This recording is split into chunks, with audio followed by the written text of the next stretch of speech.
오늘 본문 말씀을 보게 되면 예수님이 이렇게 신성과 인성 모두를 가진 참 하나님이신 동시에 참 인간이심을 알 수 있는 사건이 나옵니다.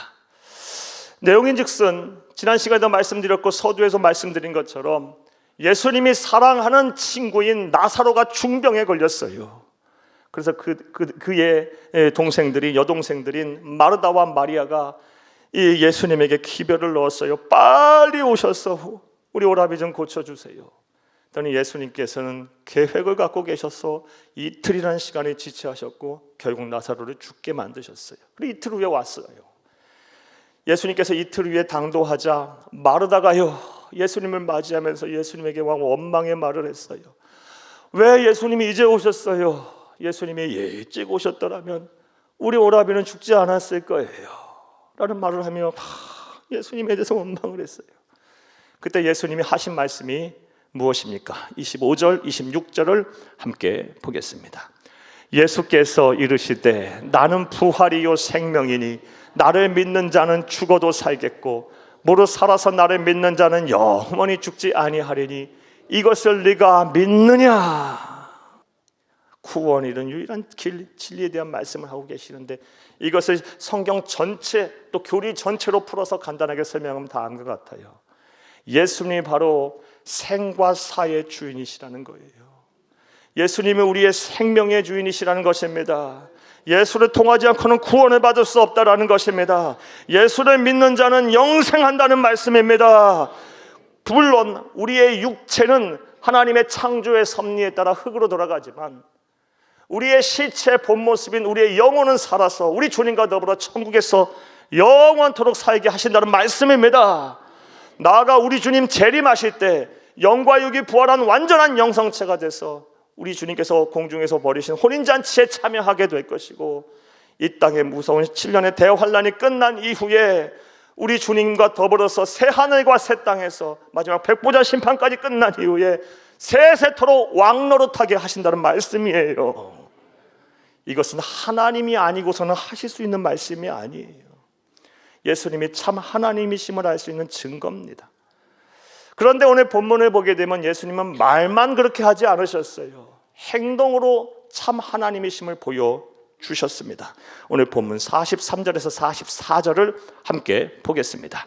이 말씀을 하시고 큰 소리로 나사로야 나오라 부르시니 죽은 자가 수족을 배로 동인 채로 나오는데 그 얼굴은 수건에 쌓였더라. 예수께서 이르시되 풀어놓아 다니게 하라 하려 하시니라. 아멘.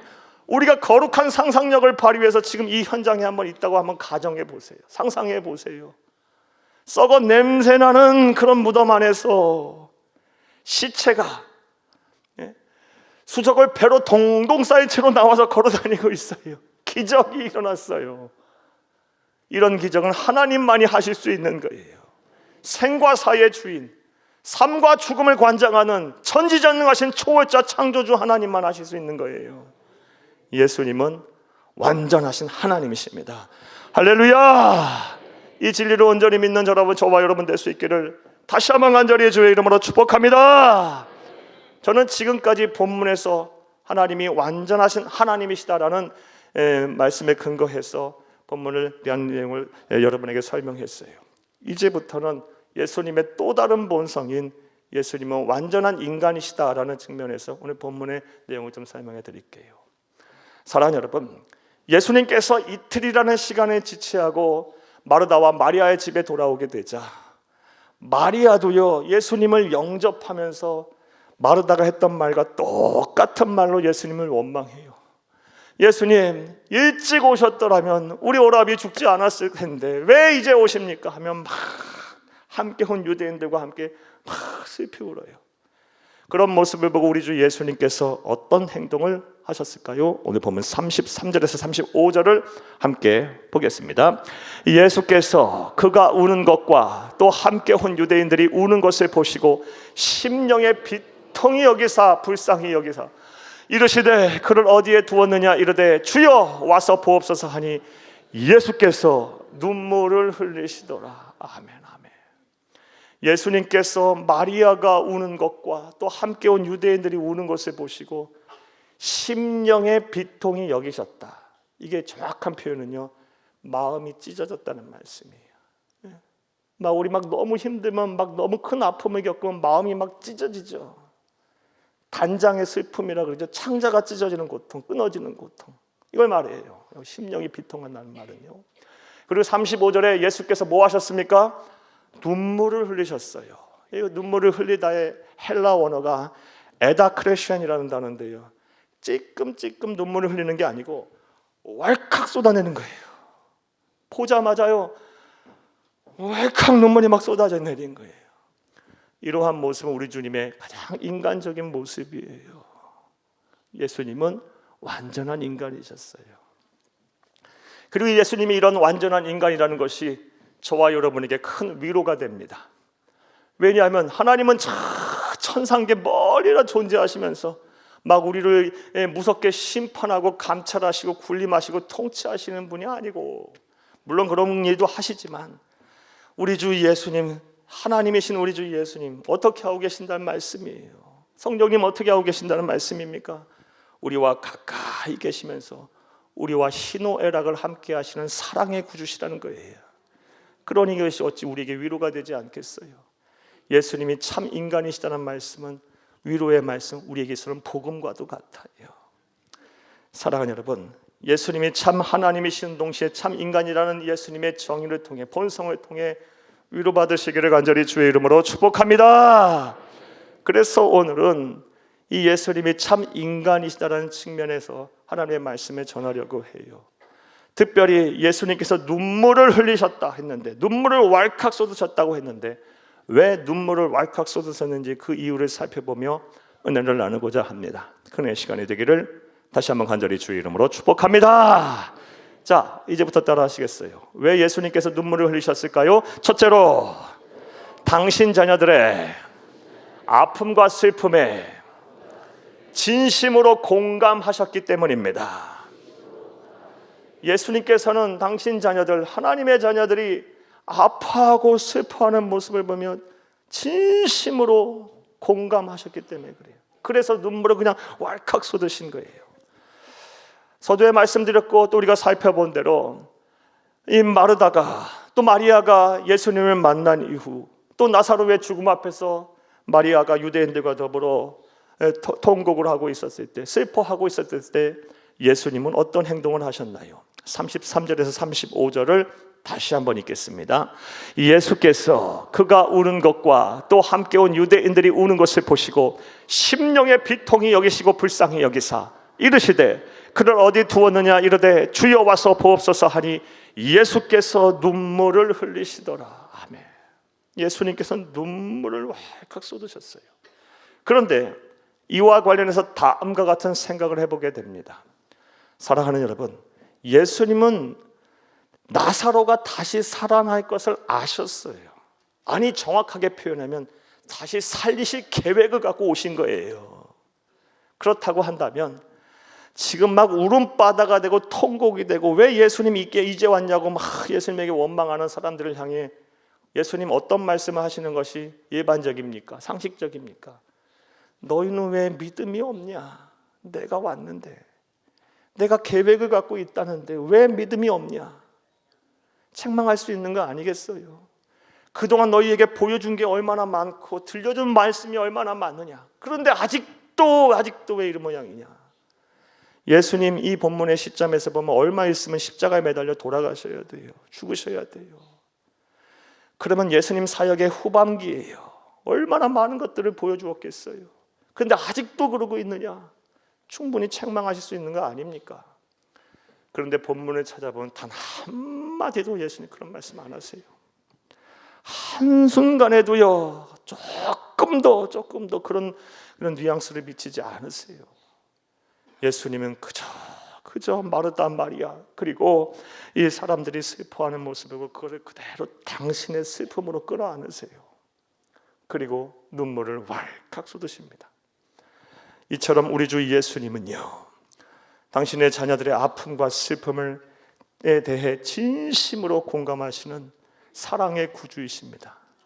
이런 구주로 이신 예수님을 온전히 바라보는 여러분 다 되시기를 간절히 주의 이름으로 축복합니다. 예수님이 이런 분이심은 성경을 통해서 우리가 분명하게 알 수 있어요. 창세기부터 시작해서 요한계시록에 이르기까지 예수님의 이러한 사랑을 가지신 분임을 성경은 일관성 있게 증언하고 있어요. 그 중에 한 말씀 보겠습니다. 이사야서 66장 13절을 함께 보겠습니다.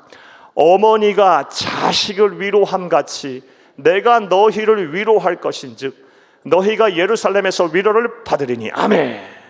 어머니가 자식을 위로함 같이 내가 너희를 위로할 것이다. 이 귀한 구절을 꼭 기억하세요. 사랑하는 여러분, 우리가 이 세상을 사는 동안 현실적으로 경험할 수 있는 가장 숭고한 사랑은 자식을 향한 부모의 사랑, 특별히 어머니의 사랑, 모성애입니다. 우리가 경험할 수 있는 사랑, 그 어떤 사랑도 이 사랑보다 숭고하지 못해요. 예를 한번 들어볼까요? 모든 자식이 다 잘 되면 좋겠지만요, 그렇지 못하면 부모는 참 마음이 아픕니다. 아무리 잘난 자식이 있어도요, 그렇지 못한 자식이 있으면 불편하고 힘들어요.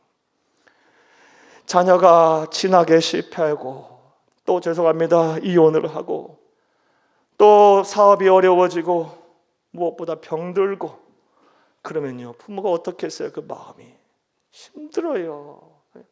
자녀가 눈물을 흘릴 때 부모의 눈에선 피눈물이 나는 거고요. 자녀가 뼈가 바짝바짝 마를 때 부모는 진액이 다 빠지는 거예요. 특별히 자녀를 상한 어머니의 사랑이 그래요. 모성애가 그래요. 그런데 우리 주님께서 뭐라고 말씀하세요? 어머니가 자식을 위로하는 것 같이 내가 너희를 위로하겠다, 이 말씀을 하고 계세요. 이제 권면의 말씀을 드릴게요. 우리가 사는 세상 광야 같은 세상입니다. 참 사는 것이 만만치가 않습니다. 한 고비 넘기면 또 한 고비가 있고, 또 한 고비 넘기면 또 한 고비가 있고요. 그리고 내 편이 별로 없어요. 나와 경쟁하는 사람 천지고요. 그리고 나를 힘들고 어렵게 하는 사람들이 더 많아요. 말 한마디도 곱게 하는 사람 많지 않아요. 생각들이 다 삐뚤어 있는 것 같아요, 마치. 그러다 보니 참 힘들어요. 외로워요. 참 인생이 고달퍼요. 여러분 걱정하지 마세요. 누가 계세요? 내가 슬퍼할 때 함께 슬퍼하게 하시는 예수님이 계세요. 내가 염려와 근심으로 밤잠 못 잘 때 여러분 기억하세요. 우리 주님도 그러고 계신다는 것을요. 내가 마음 막 아파하며 조려하며 답답해서 막 가슴이 터질 것 같아서 어찌할 바 몰라 크게 웅크리고 있을 때 우리 주님께서도 그러고 계세요. 우리는 이런 예수를 믿고 있어요. 사랑하는 여러분, 이제 이런 예수를 바라보고 소망을 잃지 마세요. 용기를 얻으세요. 힘을 내시기를 간절히 주의 이름으로 축복합니다. 예수님께서 눈물을 흘리신 첫 번째 이유는 당신 자녀들의 아픔과 슬픔에 진심으로 공감했기 때문입니다. 자, 두 번째 이유가 무엇일까요? 따라하시겠습니다. 둘째로, 죄로 인해 죽을 수밖에 없는 인간의 운명이 매우 안타까웠기 때문입니다. 죄로 인해 죽을 수밖에 없는 인간의 운명이 너무 안타까워서, 너무 가여워서 예수님은 눈물을 왈칵 나사로의 죽음 앞에 흘리신 거예요. 이번에는 신학적인 접근으로 그 이유를 한번 찾아볼게요. 사랑하는 여러분, 하나님께서 전 우주 만물을 창조하실 때, 삼위일체 하나님께서 창조하실 때 하나님의 천지 창조는 선한 창조, 완전한 창조였어요. 빼고 더할 것이 없는 완전한 창조였어요. 따라서 하나님께서 천지를 창조하실 때 인간에게는 죽음이라는 것이 없었어요. 그렇다면 언제부터 인간은 죽게 됐을까요? 절대 진리인 성경은 이에 대해서 분명한 답을 우리에게 하고 있어요. 로마서 5장 12절을 함께 보겠습니다. 그러므로 한 사람으로 말미암아 죄가 세상에 들어오고 죄로 말미암아 사망이 들어왔나니 이와 같이 모든 사람이 죄를 지었으므로 사망이 모든 사람에게 이르렀느니라. 아멘, 아멘. 한 사람으로 말미암아 죄가 세상에 들어오고, 인류의 시조인 아담과 하와의 범죄함으로 인해서 사람들에게 뭐가 생겼어요? 죄를 지으는 악한 본성이 생겼어요. 그래서 죄를 짓게 됐어요. 그리고 죄의 결과가 무엇입니까? 로마서 6장 23절 말씀에 죄의 삭은 사망이에요. 죄의 결과는 사망이에요. 그래서 인류의 역사에 죄가 들어온 순간, 죄를 지으려는 악한 본성이 생긴 순간, 하나님의 형상이 파괴돼서 이 악한 본성이 생긴 순간부터 죄를 짓기 시작했고, 죄의 결과로 인해서 모든 인간이 죽게 됐어요. 사랑하는 여러분, 저와 여러분 그 누구라 할지라도 필연적으로 다 죄인이에요. 그리고 우리는 죽을 수밖에 없어요. 우리가 죄인이라는 증거, 여러분 거꾸로도 놓고 논리를 생각해 보면 우리가 죽는다는 게 다 죄인이라는 뜻이에요. 자, 그런데 말씀을 여기까지 듣고 또 다음 같은 생각을 하시는 분은 계실 거예요. 우리 3부 예배 드리시는 분들 가운데 그런 분 없으리라고 보지만요, 그런 분 계실 수도 있고요. 또 세상의 불신자들과 믿음이 연약하신 분들은 이런 생각할 거예요. 목사님, 내가 왜 죄인인가요? 저는 누구보다 선하게 살았고요, 또 법 없이도 살 수 있을 정도로 완전 무결하게 살았어요. 근데 왜 저를 죄인이라고 정죄합니까? 여러분, 여러분의 생각은 어떠합니까? 물론 여러분의 도덕적인 기준과 윤리적인 기준과 법적인 판단, 그리고 사회 통념상 여러분 죄인이 아닐 수 있어요. 하지만 문제는 구원의 주권자이자 심판장이신 하나님의 기준을 볼 때 우리 모두는 죄인일 수밖에 없는 거예요. 그렇다면 하나님의 기준에서의 죄의 정의가 무엇일까요? 죄의 범주가 어떻게 될까요? 사랑하는 여러분, 하나님의 기준으로 볼 때 죄란 무엇이냐? 우리가 말과 행동으로 짓는 것뿐만이 아니라 마음과 생각으로 짓는 것 또한 하나님의 기준으로 볼 때는 죄예요. 사회 통념상은요, 마음과 생각으로 아무리 해도 죄는 되지 않아요. 하지만 말과 행동으로 나타나는 순간, 행동으로 옮겨지고 말로 뱉는 순간 죄가 되는 거예요. 그러나 우리 주 예수 그리스도 삼위일체 하나님이신 분은요, 우리의 마음과 중심을 감찰하시고 훤히 보고 계시는 분이에요. 따라서 우리가 마음과 생각으로 짓는 죄들, 누구를 미워하고 형제를 미워하는 건 살인죄라 그랬고요, 여자를 보고 음욕을 품는 것은 간음죄라 그랬고요. 사랑하는 여러분, 이런 관점, 이런 기준에서 본다면 우리는 죄인이 아닐 수가 없어요. 하루에도 얼마나 많은 사람들 미워하고 경쟁하고 멸시하고 질투하고 비난하고 모욕을 하고, 말만 하고 안 하고 행동으로 안 옮길 뿐이지 우리의 머릿속에, 우리의 감정 속에 얼마나 오고 갑니까? 나아가 하나님의 기준을 볼 때 죄란요, 하지 말아야 할 것을 하는 것은 당연히 죄고 반드시 해야 할 것을 하지 않는 것도 죄입니다. 예를 들어서 윤리적으로 도덕적으로 정직하게 살고 또 부모에게 효도하고 살고 근면하게 살고 사치하지 않게 살고, 이런 것들 사회 통념상 죄라고 여기지 않아요. 비난은 받겠죠, 모욕은 받겠죠, 왜 그렇게 사냐고 책망은 받겠죠. 하지만 그게 죄는 되지 않아요. 하지만 하나님의 기준에서 이건 죄예요. 무엇보다 성경에서 말하는 하나님이 인정하시고 생각하시는 가장 큰 죄는 하나님을 경외하지 않는 것, 나아가 예수를 믿지 않는 것, 이것이 가장 큰 죄라고 말씀하고 계세요. 이런 하나님의 이 죄의 기준과 정의로 볼 때 그 누구도, 모든 인간, 어떤 인간도 죄인이 아닌 사람이 없는 거예요. 결과적으로 죄의 싹은 사망이기에 우린 전부 다 죽음을 향해 달려가고 있는 겁니다. 그리고 이 사실을 우리 주님께서는 너무나도 잘 아셨어요. 그래서 허망하게 죽은 이 나사로를 보면서, 나사로뿐만 아니라 모든 사람 또한 죄로 인하여 이 죽을 운명이라는 것을 아셨기에 그 자리에서 예수님은 펑펑 눈물을 쏟으신 거예요. 사랑하는 여러분, 그런데 이렇게 예수님께서 이 인간의 허망한 운명, 죽을 수밖에 없는, 죄로 인해 죽을 수밖에 없는 운명 앞에서 눈물을 쏟으신 것으로 끝이셨다면 우리에겐 소망이 없어요. 단순히 공감하시고 목에 끄덕이고 감정적으로 동의하셔서 울컥하셔서 울음을 터뜨리셨다면, 거기서 끝나버렸다면 우리에겐 소망이 없어요. 그런데 하나님이신 예수님은 그렇게까지 거기서 더 한 발음 더 나아가셨어요. 썩어 냄새나는 나사로를 살리심으로 당신이 삶과 이 죽음의 주인이심을 분명하게 입증하셨어요. 당신이, 예수님께서 이 생과 사를 판단하고 결정할 이 모든 인류를 구원할 구세주임을, 최후의 심판자이심을 확증하셨어요. 그리고 나사로를 다시 살리심으로 그 누구라 할지라도 예수를 그리스도 믿는 자, 부활하신 예수, 생명 부활이요 생명이신 예수를 믿는 자는 나사로처럼 다시 살아날 것을 우리에게 말씀해 주셨어요. 예표하셨어요. 그리고 그 말씀대로 우리는 그 은혜를 지금 누리고 있어요. 사랑하는 여러분, 이제 권면의 말씀을 드릴게요. 예수님을 부활의 주요 생명의 주로 온전히 믿는 저와 여러분 될 수 있기를 간절히 주의 이름으로 축복합니다. 이 믿음이 내 안에 살아있다면요, 우리에게서, 우리 그리스도인에게서 죽음은 아무것도 아닙니다.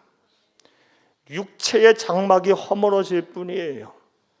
그 장막이 허물어지면 창조의 섭리에 따라 우리의 육체의 장막은 흙으로 돌아갈 것이고, 죽음은 찰나의 순간일 것이고, 우리의 영혼, 우리의 시체는 우리 주님의 품에 안겨 우리가 가야 할 본향인 천국에 가서 영원토록 살게 될 거예요.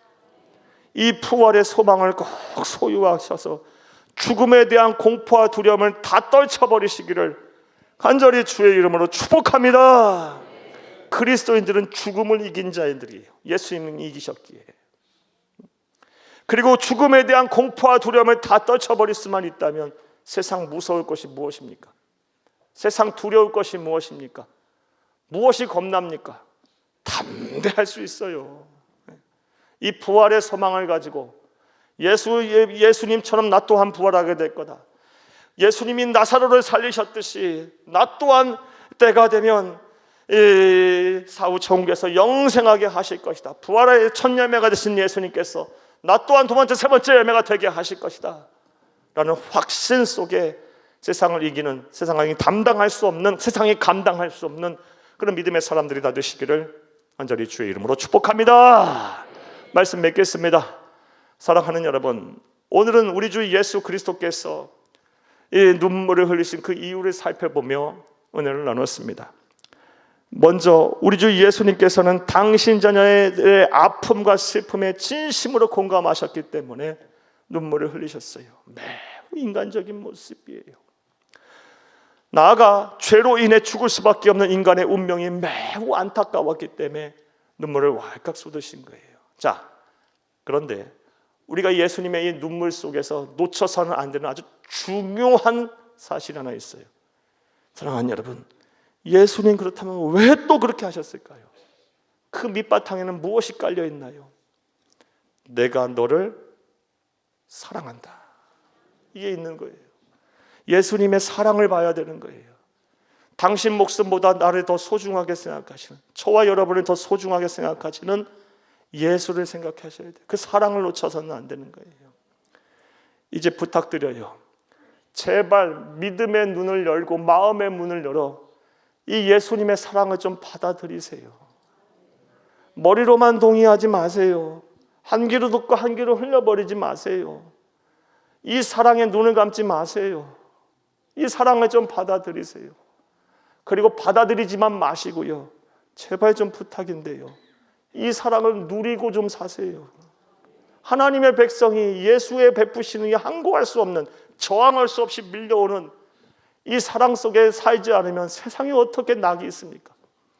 무슨 세상에 기쁨이 있습니까? 부탁드려요. 이제부터 하나님 나라 가시는 그날까지 우리 주 예수 그리스도의 이 사랑의 바다에 푹 빠져 사세요.